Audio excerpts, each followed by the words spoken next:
Hey everybody, this is IndieGeek, and I am back with another episode. I know this is the second one this week, but this is another episode of the IndieGeek Vlogcast, my weekly sort of vlog slash podcast where I talk about the gaming news of the week. I have a guest. Would you like to introduce yourself? Hey everybody, it's LadyGeek. I'm back. Back again. All right. Apparently, I found an egg in a cookie clicker. So, in case you were wondering about that, that just happened. Anyways, so a couple things, couple of business things right off the bat. Like I said, this is the second episode this week. I did one on Friday that just covered the E3 press conferences. The goal of today is to cover the rest of E3 as well as whatever else has gone on that we feel is worth discussing, if there is such a thing. The other point of business is that this time, this should be up on Sunday around 1 p.m. Pacific Standard Time. This is going to be the new time, so we figured since we're doing two this week, it would be good to set up a new time, and that is so that Lady Geek can join us more often, yeah? Yay for a full-time job. Yeah, woo! Anyway, so yeah, that's kind of the plan. That's the hope, anyways. So you can look for this up same time next week. Same bat time, same bat channel.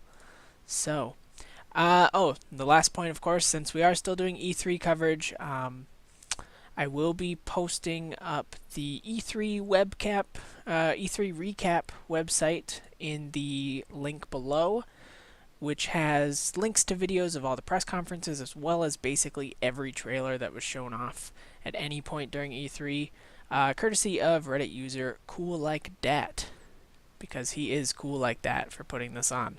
So, anyways, yeah, so last time was all about the press conferences. Today we are going to discuss some of the things that happened after. But I thought first, since Lady Geek, you weren't here for the last one, did you want to give some insight into your thoughts on the press conferences before we move on? Sure, I haven't seen all of them, just bits and pieces since I was at work when all the conferences happened. Um, Xbox, there wasn't a lot I was excited about. Um, yeah, I don't really have much to say about that. EA sports games, exactly what I expected. Yeah, Ubisoft, I was slightly annoyed that they showed off Far Cry at Xbox conference, at the Ubisoft conference, and at the PlayStation conference. yeah, over and Seemed over and over a again. tad bit of overkill, A lot of Far Cry. but you know, what can you say? PlayStation, there was actually kind of a lot of cool stuff. Some of it looks really nice, like Bloodborne. Looks cool. Yeah, oh Um, yeah. Nintendo, I was actually pleasantly surprised by the Nintendo conference. There's a lot of new stuff going on. New Zelda, there's that Woolly World thing, there's the Splatter, whatever that's called. Splatoon, yeah. Splatoon. Yeah, lots of cool new games from Nintendo. And a new Lego Batman, and they are in space. Yeah, yeah, we'll be talking about that today, actually. I didn't Oh, talk and I about that at all forgot, last time. during the PlayStation conference, Little Big Planet, Oh, yeah. which of course I'm excited about, and they have new cute little characters. That they do, yeah. So let's see. The other things I mentioned last time, it's kind of a tradition to pick a winner and loser of E3. I said this year I didn't pick a loser, but I picked a worst because I felt like none of them were bad per se. But would you like to give us your winner and loser out of the five, Well, or your for top and me, worst? I think my winner would be a Nintendo, with Hmm. PlayStation a close second. That's There, yeah. It's pretty there's much what just I said. there's just a lot of stuff, especially for Wii U. I feel like they're kind of expanding their catalog, and there's finally a lot of games that I'm actually excited for Wii U. There Right. hasn't been a ton so far, other than Mario Kart 8 and Super Mario World 3D. Um, and then PlayStation a close second, and then for a loser, hmm. I'd probably say EA just because I don't like sports games. But That's then basically exactly LadyGeek. what I said. I said EA had a couple cool things, but it was basically a lot of sequels, a lot of sports games which I'm not into, and then after that, it was a lot of prototype stuff that is nowhere near release, which I thought Yeah, was a little strange. But and then the last thing I mentioned was my game of the press conferences. I'm assuming you're gonna well, say Little Big Planet as your um, favorite. yeah, Yeah, that's pretty much what I pegged you for. I think so. All right, and I guess we'll also probably pick a total game of E3 at the end of this one because there was a lot of cool stuff shown off, and a lot of stuff shown off that changed my opinions about some of the press conference stuff. But basically, what I'm going to do is I'm going to start at the top of the E3 recap page.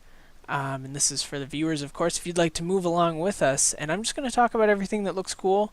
The nice thing about the website is you can just click on the trailers and check it out right there on the website. So if you miss stuff, this is kind of a nice handy tool to have everything in one place. So the first thing that kind of seems worth mentioning is Mario Maker. They did show off a little bit of Mario Maker gameplay at the press conference for Nintendo, but what they did was Nintendo had an E3 treehouse, I think is what they called it. Hold the phone Basically, for 1 sec. okay. What order are you going in? How did you sort it? Oh, I Mine's just not in that order. oh, I just had it. This is just the order it gave it to me. Maybe we should do starting with newest. Okay. Okay, well, I'm going to finish talking about Mario Maker anyways, Okay. since we started, but that's okay. Do you now have Eve Valkyrie as your Yep, first that's the thing? first one. Perfect, okay. Anyways, so what they did with the treehouse was that a lot of the games they showed off, plus a ton of other games, they basically continued to talk about them for the next 2 days after the press conference day, including things like having Miyamoto come on and do some interview stuff, show off some of what he's working on. They even had like Ken and Milk Tea from, of course, huge members of the Smash competitive community come on and say, like, here's what we like about Smash, here's what's cool about it, here's what's working, here's what we'd hope maybe gets balanced a little better. So I think as far as like the after the press conference presence, I think Nintendo like really like nailed it. They really hit it out of Okay. the park. Well, and they had that whole stream going all day Tuesday. Yep. After, I mean, their press conference wasn't super long, but then they had stuff going on all day, so you could definitely see Right. more gameplay kind of stuff. Right. And it was nice. They had people just like demoing the gameplay all day for stuff. But in particular, like Mario Maker, I think really stood out as something super cool to me. They were just showing off like some of the levels that people were already making. And it sort of looks like if you've ever seen like Mario ROM hacks, it looked like stuff like that going on already. Just like really crazy, kind of like Rube Goldberg style levels. Yeah. Jump once at the beginning, and the enemy placements and everything will get you through the whole thing. Stuff like that. As well as there was a bit of news where Nintendo said afterwards what we saw would not be all of the visual palettes. So that leads me to believe that kind of my wishes of seeing, Mario 3 and Super Mario World, stuff like that, may come true. And also, they are hinting that there may, in fact, end up being a Mario Music. music creator as well, which is also Yeah. super cool. Um, so that, yeah, I think Mario Maker was probably one of my favorite things that they showed off. I guess my last sort of curiosity is what the price will be. Yeah, that's my only issue with it is I still don't know if it would be worth like a $60 game for me. Right. I think if it was a But downloadable, I'd be fine. yeah, I think we'll have to see how much more they're adding to it because I mean they're obviously not anywhere near finished with it yet. Right. But Yeah, it's like 2015 is what it's slated for, right, so so we'll it's have got to some time to wait and change. see on that one. Right. Anyways, so now we'll be going in the order together. Of Um, newest. yeah, I think maybe the first thing I want to talk about is just briefly like Lovers in a Dangerous Space Time. Still Lover looks awesome. in a dangerous zone. Okay. If you've never seen it, go check out some gameplay trailers. Basically, it's like a two-player cooperative experience. You're in this circular spaceship, and so like you got this circle, and there are like 5 or 6 stations, and each person can be at one station. So like one person could be driving and another like manned on a gun, and then you get in a battle, so like both of you have to like jump around to the different guns and kind of like manage who's going to do what to make sure that you survive. It definitely looks cool, definitely looks interesting, and I'm certainly looking forward to that. Yeah, and there's lots of cool lasers and guns and a flail. Definitely. It is a very, very pretty game. But yeah, there's not much else to say about that. It's been announced for a while, so this is basically just here's a little more. We promise it's still coming out kind of thing. Oh, Hotline Miami 2. The big news with that is that it is getting a full level editor, which I think is awesome. I absolutely loved Hotline Miami 1, and it seems really cool that we could potentially be able to just keep making levels for it forever and sort of make new Hotline Miami campaigns, download other people's levels, and check them out. I don't think you've played any Hotline Miami, right? Nope. Okay. It's yeah, it's interesting. I definitely like it. I'm pretty excited for Hotline Miami 2. Let's see, going down here. Oh, right. This was actually an announcement later on about Smash. I believe they announced it at the Smash Invitational, which was also really, really cool. I'll probably maybe we'll talk about that right now, but first, so during the press conference, they announced Mies would be joining in the battle, and they announced Palutena, who I don't know, and that was pretty much the Twitter reaction, was who the hell's Palutena? But later on, they also announced Pac-Man. Oh yeah, so Pac-Man hungers for battle, and he looks like a cool character. I think it's nice to have, a wider variety of characters. We're starting to see more and more characters that aren't really just Nintendo things joining in. For sure. Well, I haven't played a ton of Smash, but as a very casual Smash player, one of my favorite things is trying out all the different characters and seeing what they all can do because they've all got a little bit of different strengths and Definitely. powers and stuff. And I think that will definitely draw me to the game as more new characters to try. Oh, for sure. They actually started with Brawl, kind of entering in some characters that weren't totally Nintendo.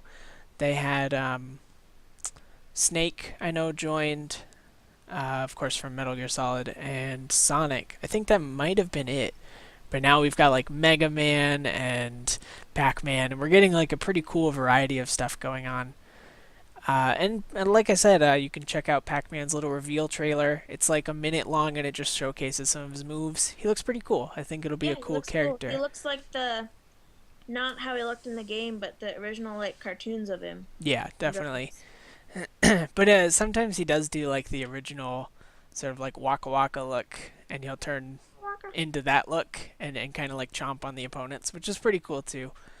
Um, and along with that, of course, there was the Smash Invitational, which I did not talk about because it wasn't a press conference. But this sort of ended off. So weird.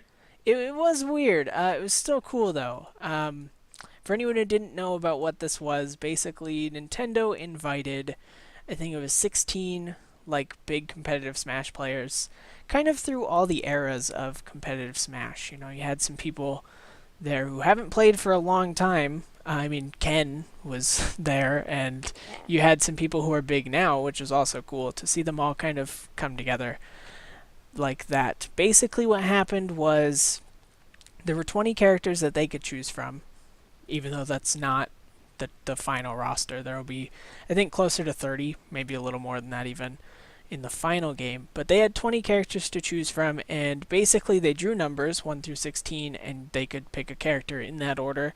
No doubles, so basically once you picked a character, that was your character.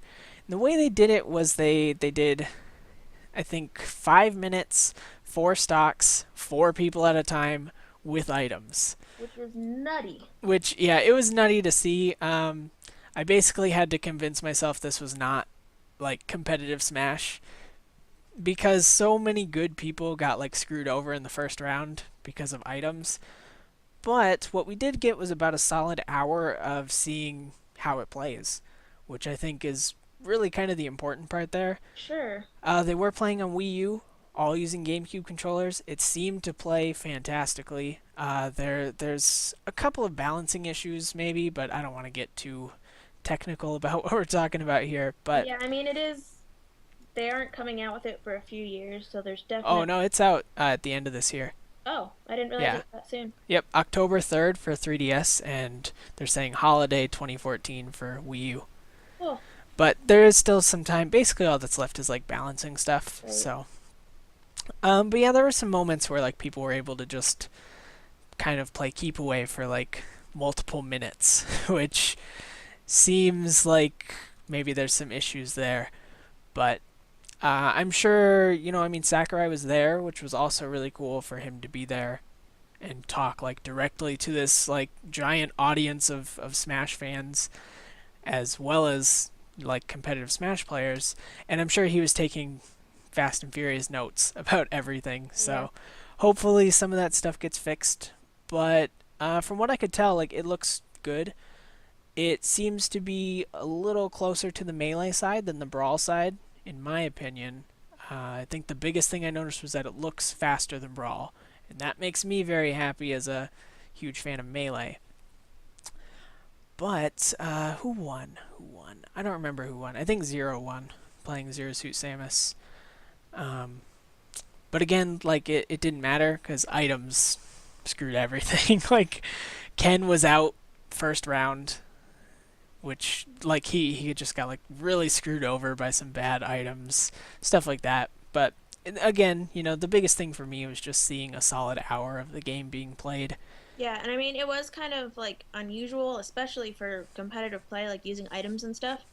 But it's one of the first times that Nintendo has really shown any sort of recognition of the Oh, for huge sure. competitive fan base. Because in the past, they've just been so anti Right. competitive Smash at all. Right. That was kind of the other big nice thing about it because we're looking at like a yearish ago.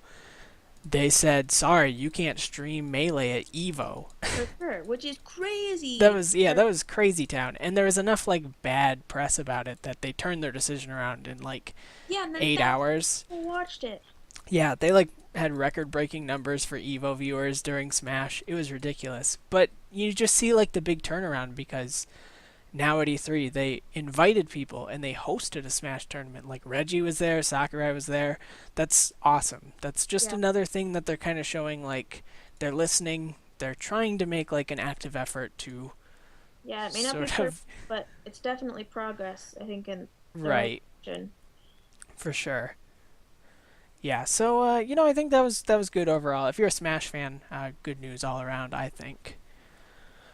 Let's see. A lot of these trailers I have not checked out. I did want to talk about the Witcher 3 trailer a little bit more. They showed off quite a bit of gameplay of The Witcher 3.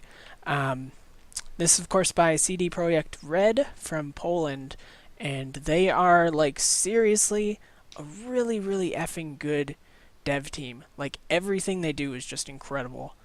I know a lot of people just thought The Witcher 1 was okay, but like The Witcher 2 came out, like they listened to people, and I would say The Witcher 2 is probably one of the best games that came out that year.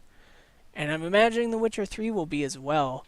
And this was interesting because it was one of the few times I saw during E3 where the cutscenes that they were showing was almost like indistinguishable from the gameplay. Like it was almost seamless between the two. And that is super impressive to me because it is a really good looking game. I don't know if you know much about The Witcher, but it's kind of like a really, really sort of mature, kind of high fantasy type thing. You play as a Witcher who's kind of like a demon hunter kind of thing. Cool. Yeah, it's really good. I think it'll be really good. I think if you haven't seen the trailers, that would be one of my picks for Yeah. trailers that you really have to see from Yeah, I this haven't E3. seen it yet. It's been a crazy week. I haven't had time to check out most of these. Yeah, I mean that's the nice thing about this site is people now have really sort of taken care of making sure that people can catch up with it afterwards Oh, because I for know I know you are not alone in people who weren't able to sit on a computer for 2 days like I was. Let's see.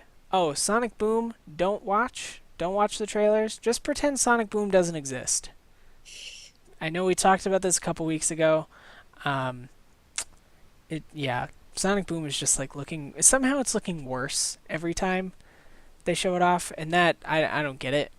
But Sonic Boom is looks really bad. Destiny, I would really suggest checking out some gameplay footage. The stuff they showed off on the stage did not look great, but if you check out some gameplay trailers, I think the gameplay trailers they were showing off later totally turned my mind around about Destiny. Besides, I got into the alpha that was going on this weekend, and I put in maybe 2.5 hours or so into it, and I have just been like loving every second of it. I think what's going on right now is really, really great. I hope that they kind of flesh out some story stuff a little better, but it's also hard to tell because it's an alpha. I'm not sure what all we're seeing. But yeah, what I've played of it, it feels great. It feels like Halo mixed with like Borderlands, and it's probably one of the games I'm looking most forward to for this year. So I think if you didn't get into the alpha, I would certainly suggest checking out some gameplay trailers of it. Don't just look at like the cinematic stuff or the weird kind of like gameplay trailers that Bungie's put together, but like check out some actual people playing it. It looks much better, I think, in that regard than the other way. I guess you've seen me play a little bit of Destiny. Do you have anything to say about Destiny? It looks cool. I mean, I know from talking to you about it and watching you play, you haven't liked a first-person shooter in a long time, Yeah, and you were basically since really since into Destiny. like Halo 2. Hello? Hello, You still there? I'm still here. Can you hear me? Yep. Cool. Perfect. Do you want to finish that thought? What was I saying?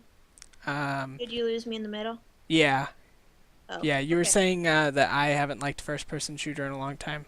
Oh yeah, but you were really into Destiny, and you've been playing it. You played it a lot through the what's it's Yeah, through the alpha for the weekend. that thing. Yeah, definitely hoping to get a little bit more time. We're recording this like Saturday night, so I guess I've still got about a day left to get a little bit more time in. Let's see, moving on. Oh, Sid Meier's Civilizations Beyond Earth. There is a little bit of gameplay out now. It looks really good. If you liked Civ 5 and you like Alpha Centauri, which of course was the old Sid Meier sort of civilization in space, it seems like they're really kind of meshing the two. I know Beyond Earth is supposed to be sort of a spiritual successor to Alpha Centauri. Um, wow, I've got to sound like that. That had to sound like the nerdiest thing that anyone has ever said. I don't know. It looks really cool though. It does look cool, yeah. I love Alpha Centauri and I love Civ 5, so seeing them kind of mixed together looks awesome. I think if you like Civ 5, if you like any Civ game really, this was one to look out for. It's supposed to be out in fall, I think. And yeah, I think it's going to be really good, but there is some gameplay out if you want to go check it out. I think they've really upped things with the graphics, most noticeably. Yeah, well, and just like watching the demo that they did, it just looks freaking really awesome. Yeah. It also looks like it moves at a bit of a faster pace, too, Which which is nice because that's yeah, one thing that I complain about. I'm still playing like Civ 4 or whatever, but yeah. I know Civ 5 had a lot of the same problems, like sometimes, especially late game, and of course they're probably showing early game to sort of not have that problem, but like late game Civ 5, sometimes you can be waiting like 30 seconds between turns. yeah, for sure. Just because there's so much going on. Right. Oh, Lego Batman. Yeah, Lego Batman. Batman Lego Batman Beyond Gotham looks in pretty cool. space. They showed off two different types of gameplay trailers. They had one where people were in spaceships, and it basically looked like Resogun on PS4, which I think is okay, but I hope it's not just like a Resogun clone for those parts. But they also showed off a little bit of character gameplay. Looks about the same as Lego Batman always does. I mean, Lego games are always good, pretty much. Yeah. The last bad one was like maybe the Indiana Jones ones. But like since then, the Lego Batmans have been good.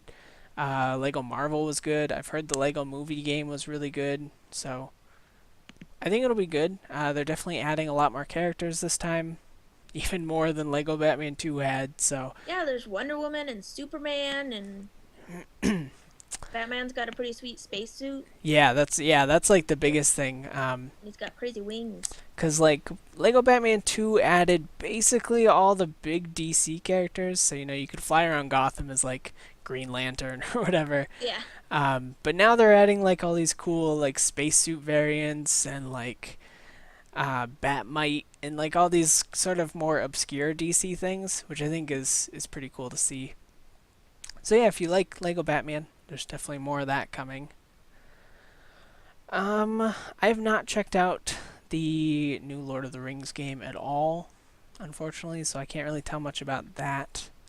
What I've seen looks cool, but I haven't seen a lot, so I don't really want to give any opinions on that, I guess. There is a Mario vs. Donkey Kong game coming out for Wii U. Another one in the series. I think it might be the first one on consoles in the series. I know it's normally just been on DS, but Nintendo's starting to kind of take the turn that anything they can do on DS, they can do on Wii U, which I think is really good thinking on their part.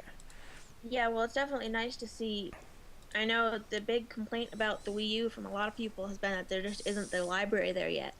Right? So I think them expanding is definitely a good thing for Yeah. everybody. Yeah, basically expanding in any way is Yeah. good for them. But yeah, so seeing Mario versus Donkey Kong on Wii U looks good. It looks like the same gameplay as ever. Solve the puzzles, make sure that all the minis can get to the end. But it also has a full level editor now. I'm not sure if it used to, but it definitely does now. So that'll be cool to see. Yeah, for sure. Infinite levels is always a good thing Yeah. for basically any game. They showed off a little bit of Mario Party 10, which I didn't talk about at all last time, because this was one that they didn't show off at all during the press conference, but they showed off a trailer later. And kind of the big thing here is that it's now like 5-person multiplayer. It can be. Mhm. Four The people work gamepad. together, and then the person with the gamepad is Bowser. And like Yeah. so, a lot of the mini games are set up like 1v4, which is interesting. Mhm. It certainly provides some differences, but I know the biggest concern that like you and I had was that we're wanting to know, um, can you have the computer be Bowser first of all, and then farther than that, can you just play like the old style with Mario Party 10 mini games? Right, where you're not all like on the same team, where you Right, play and against. and then like no Bowser, so just like 1v1v1v1 Yeah. or 2v2. Um, because I know that's how we like to play. We normally team up against computers, Yeah. and I'm hoping that they keep some form of that. Because I guess I just don't want to see Mario change too much. But I know 8 was really bad. I think 9 reviewed kind of badly as well. So I think maybe what they're doing is just saying, let's just like scrap old ideas, let's try something new, see Yeah. what happens. Which, I mean, there have been a lot of Mario Party games, and most of them have been pretty similar. So, Right, who knows? It could be good. It could not be as good, right. I hope either way. I hope it works out for them. for sure. Um, I guess like the perfect situation though would be like we were saying to have both options there, Yeah, because then you're talking about like a pretty huge gameplay experience. for sure. Let's see. Oh, Fantasy Life. This was another one that the trailer came out after the press conference. They didn't mention it at all during the press conference. I believe it's been out in Japan for a long time, but it's finally getting North American localization. It's a level 5 created game. Level 5, of course, being the developers of some of my favorite games, including like Dark Cloud and like Rogue Galaxy, stuff like that. And it's for 3DS. Basically, it's kind of a mix. I think of it as like Animal Crossing, but also including combat. Mhm. Like basically, it's just in a fantasy setting, and you can choose to be whoever you want to be. So if you want to be like a blacksmith, you can just be a blacksmith. You can, make weapons and sell them. If you want to like be an adventurer, be an adventurer. And it kind of just lets you choose whatever you want to do, Yeah, and you get sure. to do that. I think it looks really good. Yeah. I'm Uh, I'm excited for all this Nintendo stuff. right. Yeah. I mean, like, Just more um, things to use the Wii U for. right. Like if you're following along as we're talking about this stuff on the website, we've just hit this block where like everything is Wii U games, Yeah. which is really really nice to see. Oh right, the other sort of big reveal, and we didn't actually see any non-blurry footage of it, is a new Star Fox game for Wii U.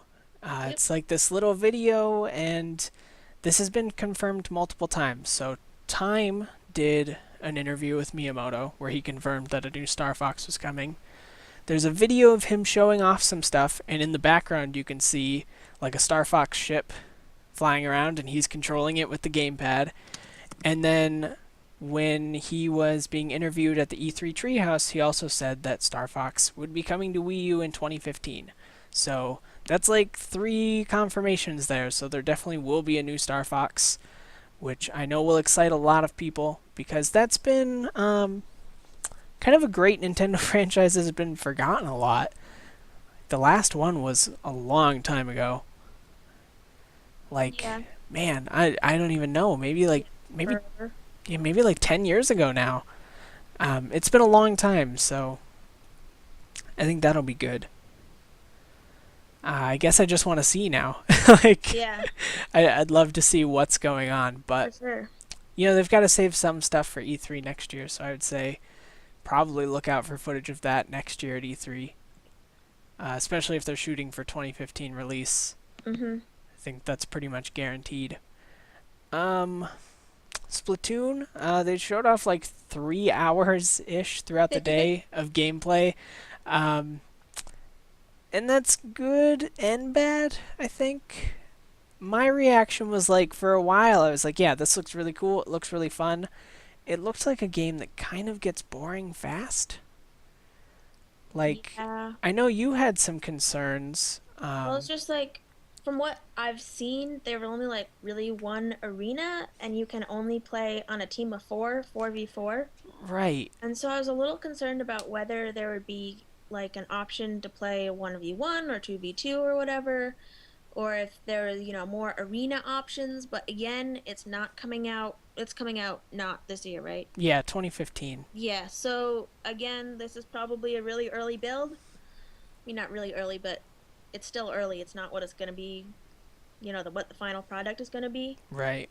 So I don't know. I'm kind of reserving judgment on Splatoon. Yeah, definitely. Looks like it might be cool, but it might not be. Right. Yeah, I know what they've showed off has looked really good and really fun.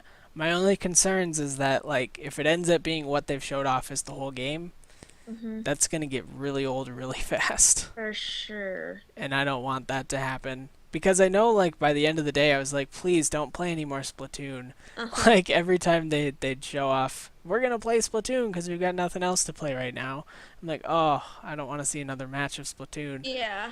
Um But again, like I'm hoping that there are more arenas, like you said, more game modes, more team options, things like that, because that could make a huge difference. Like even if there's just like a free for all mode, like Right. 8 players each with a different color of paint, that could be enough. Even just to, just that little bit of extra variety could make all the difference. For sure. Um. Oh, we saw a lot of gameplay of Zelda Hyrule Warriors. The more they showed off, the less interested I was. Um, if you, I think you've probably never played a Dynasty Warriors game. Nope. Basically, what it is they're always set in kind of like a Chinese sort of war. I think is basically the setting of most of them. And you play as like a general.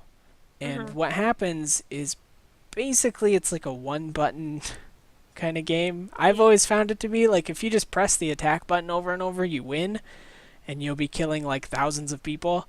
Uh-huh. And this is basically the Zelda version of that. So it's got Okay. like Zelda characters. I think it's cool to be in a Zelda setting. I guess my thing is like for me, it still doesn't make the gameplay interesting. Yeah. And again, it's a little early, I guess, to tell. Hopefully, things could change.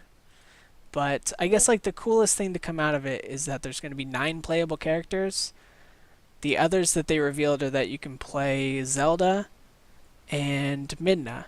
So that's cool. Okay. So I guess we finally get to play Zelda in something. Yeah. So that's kind of nice. Oh, I should clarify. I know I talked about the potential of Link being female in the new Zelda. That has been debunked. They said absolutely no way that that's happening. So that's unfortunate to me, and I'm sure a lot of other people as well. I was kind of hoping that they'd change it up a little, Yeah. give us a different perspective on it, but I guess not this time. Can always hope. Okay. Yeah, There's right. always something for next year that we can hope for. Yeah. Maybe the next Zelda game. Maybe sometime we'll get to play Zelda in Zelda. It would really be nice. That is my complaint about Zelda in general. That's a lot of people's complaints about a lot of things right now. Yeah. Huge oversaturation of male characters. Um, okay. Oh, Bayonetta 2. We saw a lot of gameplay of later.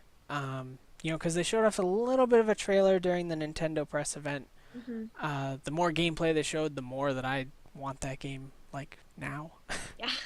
I don't really want to wait till October. I just want it now. Yeah. It looks really good. If you're into hack and slash kind of like huge combo sort of games, definitely be looking out for Bayonetta 2. Oh, this is cool. Again, part of the Nintendo Treehouse thing. They showed a lot of gameplay off of Captain Toad Treasure Tracker and Yoshi's Woolly World. Oh, the Yoshi one looks cool. It's all like Right, yarn. It definitely. looks cool. Oh, I forgot. I'll have to remind me to show you later. There's actually a great website right now. They ran an article. Nintendo showed off some of the other ideas they had because they Uh-huh. were toying around with different materials. So they've got like pictures of art concepts for like a sequin Yoshi and like a bedazzled Yoshi and stuff like that. It's pretty great to see all the crazy art they went through to finally land on wool. Yeah. But I think the biggest thing about that I noticed was that the co-op looks fantastic. It looks like a nice way for someone who's like really experienced and someone who isn't to kind of go through the Together. game together, For sure. which has always been Nintendo's focus with co-op. They're like, let's not make the game easy. Let's just make it possible for someone who's never played Yoshi to kind of make it through. Well, right, and it definitely seems to me like the kind of thing that we would play together because you're more experienced than I am, or like a parent and their kid could play together. And I think that's Definitely. really cool. Right, exactly. Especially because Yoshi games have never been particularly easy. No, I think it'll Um, definitely kind of expand the Yoshi audience, which is cool. right. I think, one of the biggest features of the co-op is that you can actually like eat the other Yoshi Yeah, and and or turn them throw into an it. egg and then throw that egg. That's so So cool. that's cool. Not only because it makes certain areas easier, but also it makes collecting certain things possible. I think Yeah. part of it is that they're making it necessary for certain things, which will be interesting. And then did you want to talk about Captain Toad? Captain Toad looks cool. So I'm assuming that at least some of you have played Super Mario World 3D. And in the game, there's these little toad levels, and they're kind of like puzzle levels. And you can just do them over and over again until you figure out how to get all the coins or the stars or whatever you're trying to do. But it's a little bit slower paced than Mario. It's definitely kind of a sit back and take your time and figure out strategically how to do the level. And Toad is like a whole game of that, which Right. I like.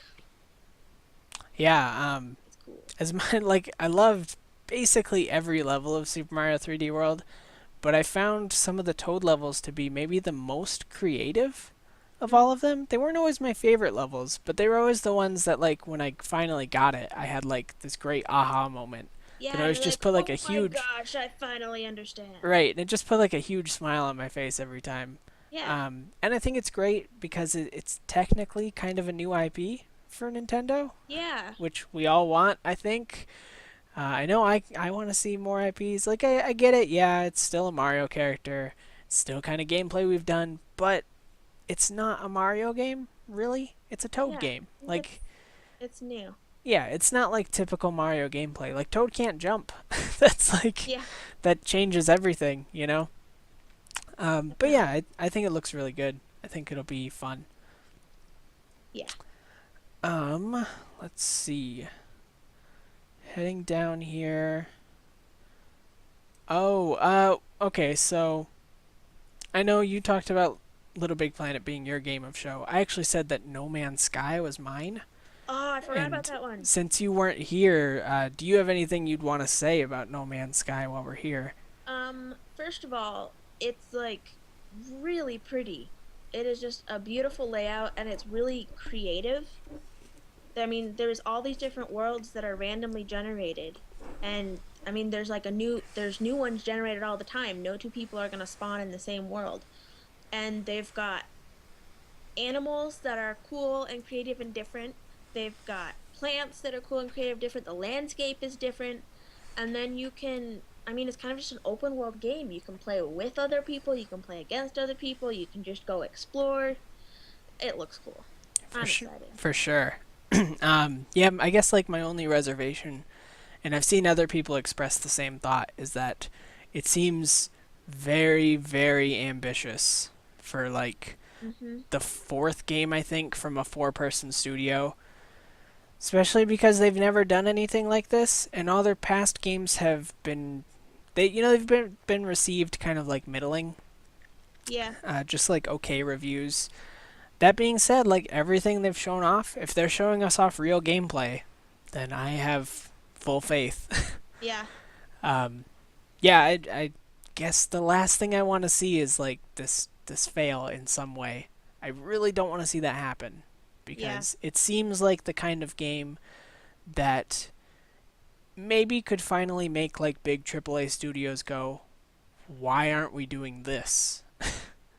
And that's what I want to see. I want to see finally like an indie game come out and make the big companies question like yeah. Well, what and they're doing.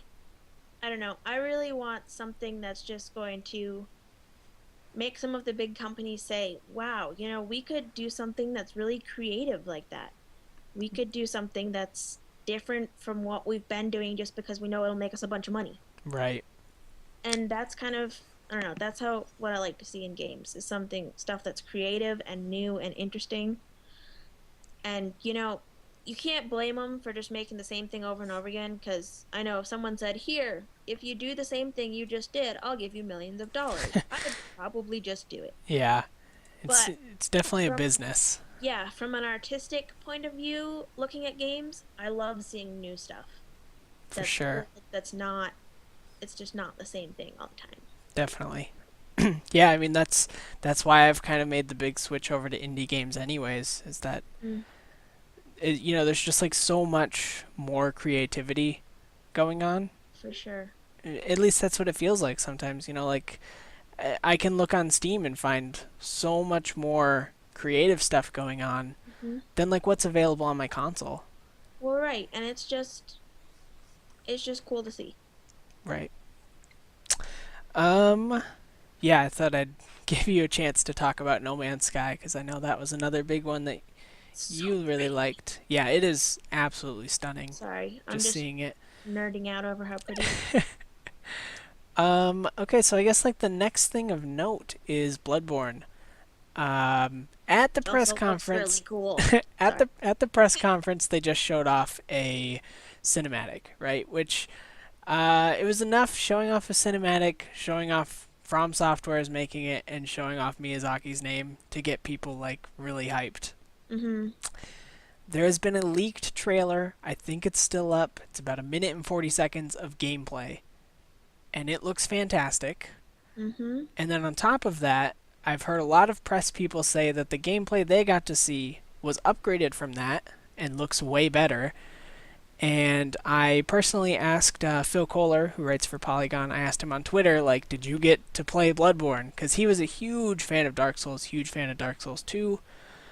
And he said it was a hands-off press demo. So press people didn't get to play it, they got to watch probably the developer play. But he said what he saw was awesome. Yeah. So basically my hype level for Bloodborne just like went through the roof. Just hearing all this good news about it because we didn't get to see gameplay, which was unfortunate, but all the gameplay that did get leaked and everyone who's seen current gameplay is saying that it looks like incredible.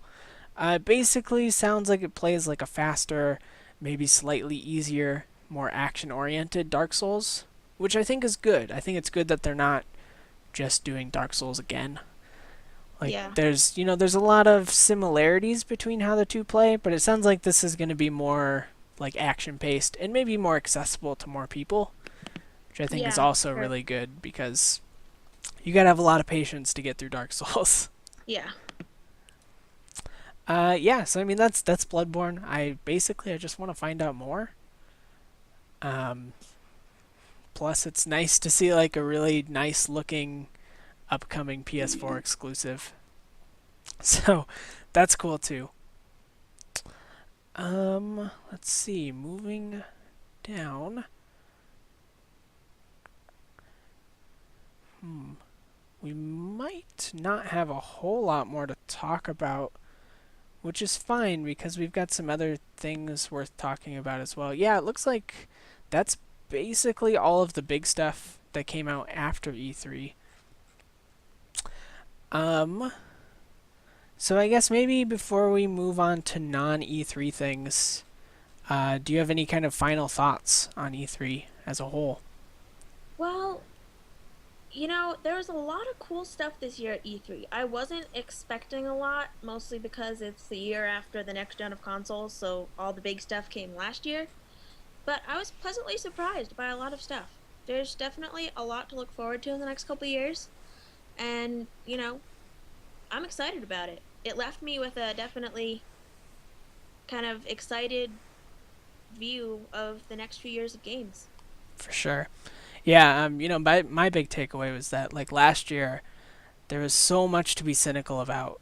Like if I guess this is for everyone. Like if you remember last year after Xbox's press conference, we were left with Xbox One will not allow used games. Xbox One will always be online. Xbox One requires Connect. And like everyone just kind of like flipped their lids and like we were all cynical about it, yada yada, and everyone was talking about the death of consoles again. I feel like there's nothing to really be cynical about this year. Like everything went off well. I think everyone came off looking in a better light than they did last year. For And sure. that's great for everyone. Like it seems like all three companies are making the right moves to Yeah, kind well, of continue moving forward. uh-huh. I feel like last year I just kind of everybody just left it with kind of panicked feeling. Like, oh my god, what's gonna happen? Are the new consoles gonna be any good? What's going on? But I think it's this year there's a lot less panic and a lot more just kind of looking forward to what's coming next. Right. For sure. Yeah, I think overall it was a really, really great E3. Yeah. One of the best I can remember. I know you haven't been paying attention to E3 for too long, but I've been watching them since like the last gen consoles were announced and first shown off. Right. So this might be like the best E3 that I've seen. I was just left away with a lot of positive feelings about a lot of games. So Me I too. I think that's great for everyone.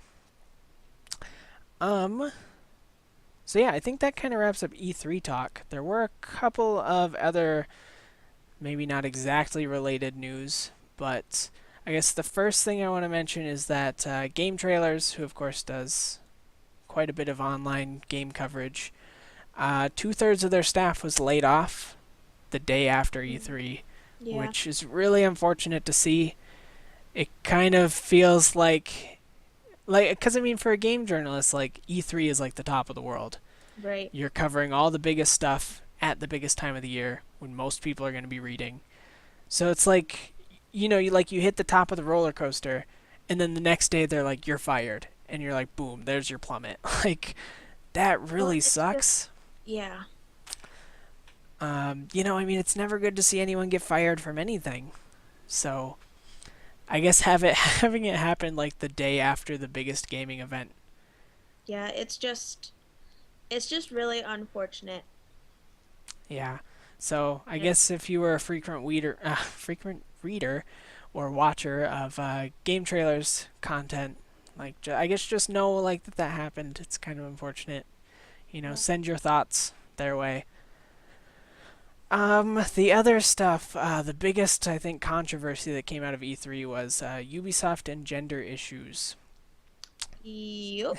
Because right, the big question for them was, so you've got co-op in Far Cry 3, you've got co-op or Far Cry 4, sorry, and co-op in Assassin's Creed Unity. Why no female assassins? Why no female people in Far Cry? And basically their response was it takes a lot of time and money, so it just couldn't happen. And I'm going to try and play devil's advocate here and sort of like show you both sides without hopefully offending anyone too much. Um, Trust me, like a lot of people have been very offended by basically anything anyone says about this matter. So, I Yeah. mean, on one hand, it really, really sucks to not have yourself represented in a game. And I know I can't really speak on it because I'm a white male. Like, I'm the only group ever represented. But I can kind of see like where people are coming from. Like it sucks. You've got multiplayer and all these extra co-op characters are sort of meaningless bodies anyways. So why not have them, why not have one be female? Why not have one be African American? Like just like this Yeah. big mix. And I also see it because I've read some stuff from people working on the game, from people who've worked on other games. I can see it from the perspective of yes, like that kind of stuff does cost money. And Ubisoft has come out saying like originally there were female assassins, originally there were female playable characters, but we had to put it aside, we had to shelve the idea so that other things in the game worked well. And I read this great Reddit post from someone who stayed anonymous, but he said he's been a project manager on a ton of different games. Basically, he said what it comes down to is, in his mind, it's the decision between deciding, do I hurt the feelings of the players, or do I keep my staff of 100 home from their families, home from their kids on holidays and weekends and late nights? And he said in his mind, the people he works with, the people he basically decides the hours for, they're closer to him personally. So he has to make that decision to cut certain things, make sure the game still plays well, but cut things that unfortunately are deemed unnecessary. And again, like, I don't want to step on anyone's toes. I understand that should never be thought of as unnecessary. I don't personally fall on either side of this. Yeah. I've kind of like I've stayed neutral, sort of just like standing back and watching it unfold, watching opinions, and I can pretty much see where everyone's coming from. Yeah. But I guess like my goal here is I wanted to show everyone that this is an issue. This is an issue that is currently going on and that people are arguing about and people are making the point for. Um and I guess the last thing I wanted to say before kind of handing over the mic to you um, was I think Mike Bithell put it best on Twitter when he said, these questions aren't going to change Far Cry 4, they aren't going to change Assassin's Creed Unity, they won't change the games coming out in the next year. What they're going to change is the games shown off at E3 2015. Yep. And I think that's the biggest thing to take away from it. Like now Ubisoft knows, now everyone knows, like these are huge issues. These are issues that people do care about. And that's just going to take us like so much farther. Like it's, Yeah. they're not doing it to spite anyone. They're doing it because at the end of the day it's a business. Like, Yeah. I don't want to like just paraphrase this whole post, but like one of the things he said was a lot of the people who work on the games, their salary is tied to the Metacritic score. So if your salary gets a big bonus, if your Metacritic is 90 and the game gets an 89, bye Yeah, bye bonus. or Like, bonus. you just made half what you should have made. And Yeah. that hurts. Like, that sucks for the people working on the games, but it also sucks for the people playing the games when they can't play themselves. Yeah. So that's where I stand. Would you like to kind of give us your opinion? Add anything that I may have missed? Well, on the one hand, speaking from the perspective of a woman who finds it frustrating that games don't have female characters, um, it's just unfortunate that there aren't more female characters, but at the same time, the people who are actually making these games in a AAA company, they don't have control. It's some higher up mucky muck who doesn't know a thing about games who's saying this has to be done right now. And unfortunately, just the way that it is, they don't have unlimited time to do everything. So it's whatever the executives decide is the priority. Right. And that's what happens. Exactly. I mean, that's the unfortunate thing. Like, in a perfect world, every game would have every feature. Every game would have every type of person represented, but no game has unlimited budget. That's what it comes down to. Mm-hmm. And like, the other thing I saw said a lot was that games like Far Cry, games like Assassin's Creed, games like Call of Duty, they're not meaningful games anymore. Yeah. I saw people like equate them to basically the big summer blockbuster movies. They are like the newest big superhero movie, and that's basically what they are.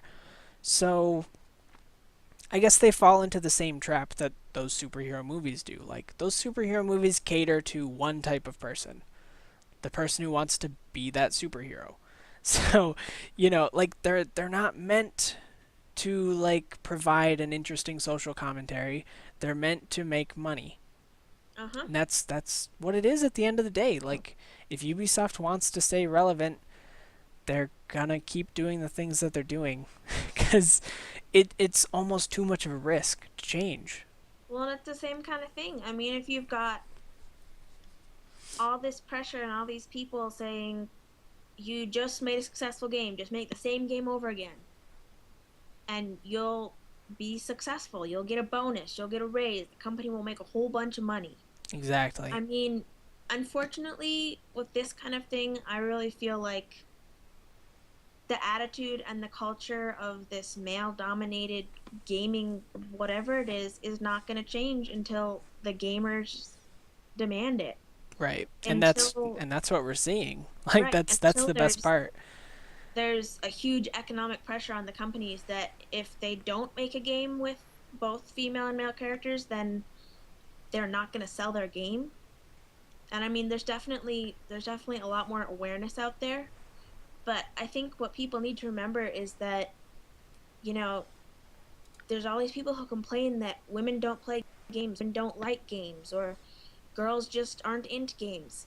But It's not that. There are right, tons of women they absolutely who do. love They're games. 48% of the games market. But on the other hand, speaking as a woman who likes games, it is really hard to get into a culture that is so male dominated. And so many gamers have such a negative attitude towards women game Oh, developers, for sure. women players, that it's a big, deterrent. So I Right. think what people need to realize is that the women who are in games are there because they really, really love games. That's the thing. Like, if you were playing, like, I mean, I know you don't play a lot of online games, but if you were, like, you'd be subjecting yourself to like the nastiest things that people could come up with saying Right. to So I think to continue enjoying games, and it's really a hard question. Like, is that worth it? yeah. And seriously, huge props to like, not just women, but huge props to any gamer who puts up with that Oh, and for views sure. that as worth it. I stopped playing online games. I won't play games with like online matchmaking multiplayer because I got sick of hearing people say shit like that. Like, and I'm male. Like, I don't get nearly the amount Yep, that women who game online do. So yeah, I guess like I just want to see the whole industry, the whole community move forward. for sure. Just get better about all of it. Um, I know we're coming up on time here. The other thing, there was one more thing, a little bit of a lighter note. The person who was behind the idea and working on the visuals of the virtual reality game in the movie Her is coming out with his Oh first yeah. actual game, and it's called Mountain. And basically, you play a mountain. So it's basically a mountain simulator, which is following kind of this trend of like really odd simulator type games. You know, we've got Goat Simulator and Cat Simulator and now Mountain Simulator. So that's interesting, I think. It's weird. Oh, one more thing. Nintendo is planning a future for both 2D and 3D Metroid games. So, Metroid fans, like, hold on. I know. It's coming. I'm there. Like I've been dying. I'm like, please, just give us Metroid. It's coming, maybe. Um. Other than that, I don't know if there's a whole lot else. I think that kind of covers all of that stuff. Like all the stuff I wanted to cover. Um. Let's see. Why don't we end off with our typical head to Steam and look at what's coming out in the next week, and then we'll call it a wrap, huh? All right, hold on a sec. Oh, I guess I should ask as always, like, what are you playing this week? Found anything fun and juicy? No, Nothing new? I've been working a lot. Just threes? Yeah. Threes and quiz up? Yeah. Okay. Well, I've been playing a ton of 1001 Spikes. Really still love that game. Still kind of hooked to it. And I guess the other thing is, of course, I've been playing the um, Destiny Alpha. But that's pretty much been my week. Let's see what is coming out this week. June 16th is a Wizard's Lizard. I covered that game when it was still in Greenlight, and I liked it a lot. I think that's really good. It's fun. It's kind of like Binding of Isaac, but I think there's enough twists to make it stand out. And wow, that's it. This is the weirdest week I've ever seen. What's happening? I don't know. There's like 7 games set to come out in the next week. Are we done? Are we done with putt putt games? I think so. Are the putt putt games done? Oh my god. We've been getting like 10 putt putt games a week. It might be done. Well. Okay, do you want to pick a game out of those 7 that you think looks interesting? Um, Rhythm Destruction, I guess. I'm always up for a good rhythm game. Oh, I think I heard about that a while ago. I guess I'm interested to see what that's all about. But yeah, I think that's where we're gonna wrap it up. So I guess look out for those in the upcoming week. But yeah, again, just a reminder, this will be the new time, so you can look out for us next week. But I think we should end this. So as always, feel free to leave comments on anything and everything that you want to discuss with us. Subscribe if you want to see more videos every single day. I do tons of other content besides just the vlogcast. And yeah, if you like it, then please do consider clicking the like button. But with that, we thank you very much for watching, and we will see you next time.